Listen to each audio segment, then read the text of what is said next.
Hello friends, welcome back माय YouTube channel. Friends, आपल्याला माहित आहे की आपण मागच्या लेक्चर मध्ये सायन्स 1 चा फर्स्ट चॅप्टर सुरू केला आहे, ज्याचे नाव आहे ग्रॅव्हिटेशन. आपण मागच्या लेक्चर मध्ये केपलर्स लॉ शिकलो, सेंट्रिपिटल फोर्स शिकलो, राईट. आज आपण सेकंड लेक्चर बघणार आहोत, ज्याच्यामध्ये आपण शिकणार आहोत Newton's universal law of gravitation. Isaac Newton यांनी काहीतरी युनिव्हर्सल लॉ दिला होता ग्रॅव्हिटेशन बद्दल, ते आपण आज याच्यातून शिकणार आहोत. तर चला मग आपण त्याच्या पहिले लॉ बघून घेऊ. तो काय म्हटला आहे?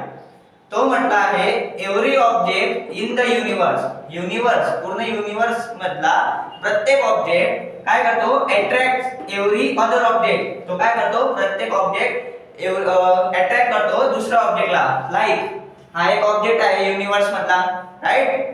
तो काय करतो? हा दुसरा ऑब्जेक्ट आहे युनिव्हर्स मधला, राईट. तो काय करतोय? प्रत्येकाला त्याला काय करतोय? अट्रॅक्ट करतोय.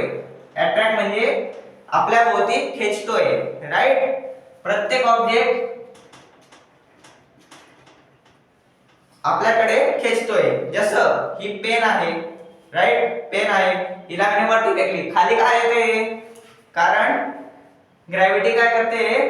काहीतरी डेफिनेट फोर्सने याला खाली खेचते, राईट. त्यानुसार न्यूटन म्हटलं आहे every object in the universe attract every other object. ही पेन आणि हा बोर्ड याच्यामध्ये पण काय आहे?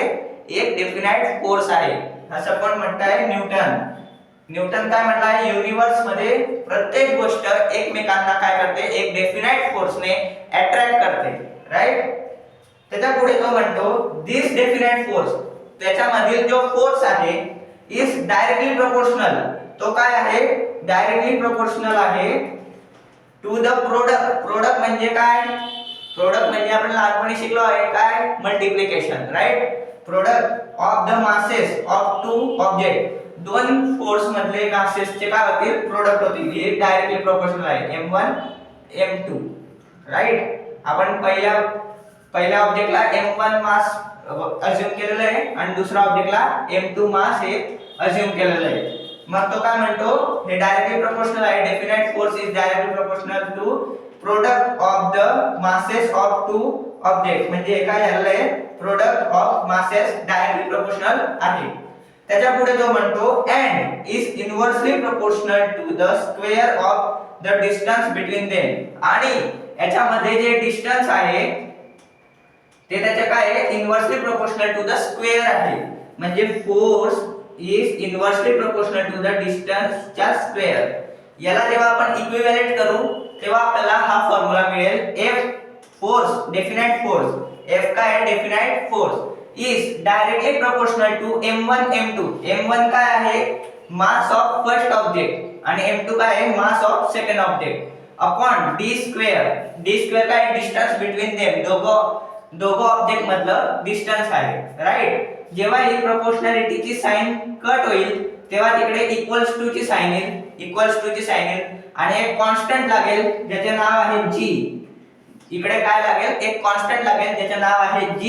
आणि g काय आहे? Universal gravitational constant. g काय आहे? युनिव्हर्सल ग्रॅव्हिटेशनलचा एक कॉन्स्टंट आहे, राईट. ज्याच्यावरून आपल्याला हा एक फॉर्म्युला मिळेल. इम्पॉर्टंट फॉर्म्युला आहे फॉर बोर्ड एक्झाम, राईट. त्याच्या पुढे आहे SI युनिट ऑफ G. या G चे SI युनिट दिलं आहे. हे कोणत्याच YouTube वर तुम्हाला मिळणार नाही, कोणत्याच क्लासेस मध्ये मिळणार नाही. हे बुक मध्ये एकदम साइडला दिलं आहे. मी इकडे त्याला मेन्शन केलं आहे, बघा. SI युनिट ऑफ G काय आहे? Metre square kg inverse square, right. हे लक्षात ठेवलं पाहिजे. अँड व्हॅल्यू ऑफ G ची व्हॅल्यू एक्झाम साठी इम्पॉर्टंट आहे, म्हणून ही व्हॅल्यू लक्षात ठेवणे गरजेचे आहे. काय आहे? 6.673 × 10⁻11, right. Newton metre square kg inverse. एवढं तुम्हाला समजलं आहे? Newton's universal law of gravitation आपण इकडे कव्हर केला आहे.